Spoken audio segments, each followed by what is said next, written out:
Biden's soft spots exposed, but Democratic rivals strike only glancing blows.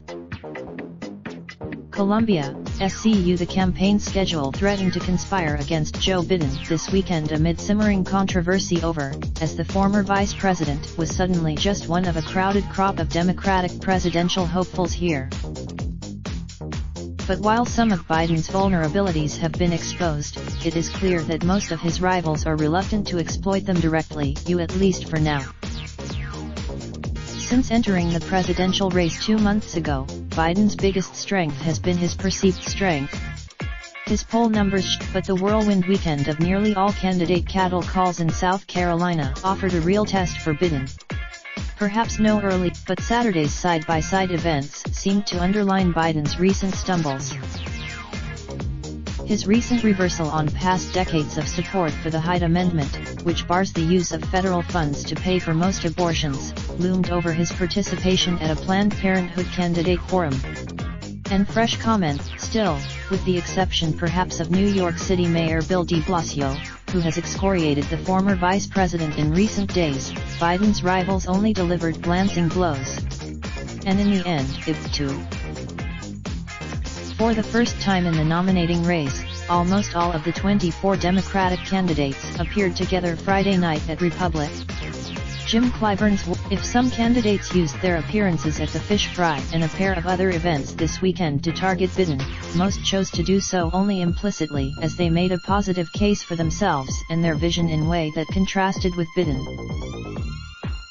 At the South Carolina Democratic Party convention on Saturday, other leading Democrats tried to make a show of force of grassroots support amid a sea of campaign signs and young, diverse faces. Kamala Harris dancing along to her campaign's marching band, Bernie Sanders arriving to a hero's greeting, and Beto O'Rourke opting to deliver his remarks to local Democratic delegates not from the podium, but the convention floor. Cory Booker's address Saturday night, just before Biden's, was one of the few to silence the crowd, who listened in rapt attention as he challenged Democrats to look beyond simply the need to defeat Trump. Beating. Booker had been one of the Democrats who had seized most strongly on Biden's comments at a New York fundraiser on Tuesday, at which he recalled the civil atmosphere in the Senate decades ago and his work with the segregationist senators James Eastland but by the weekend Booker was downplaying the confrontation. Theirs.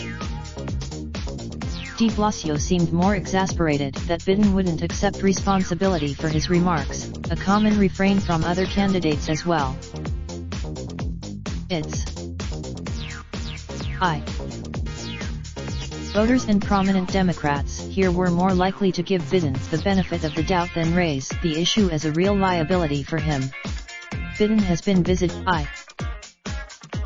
But even if the controversy hasn't discouraged some from at least considering supporting Biden, it has had an impact. Tracy Franklin, an undecided voter, raised the segregationist remarks on her own as one of several issues she said Biden needs to address. Columbia Mayor Stephen Benjamin, who also met with Biden during the weekend, said no candidate could take anything for granted here. Clyburn said it was important for Democrats to remain unified and a real risk if candidates take the internal battle too far. But he said that the candidates had handled the controversy well. Never. Even if Biden maintains his strong position in South Carolina, other candidates and Biden himself understand that things can continue to change and perhaps quickly, particularly ahead of the first debates this weekend. Standing alongside other candidates waiting to speak at the Fish Fry on Friday, Washington government. Jay Inslee joked. Raindrop, drop top, smoking, no cooking the hot pot. Fucking on your bitch, yeah, that. Looking up, open the park,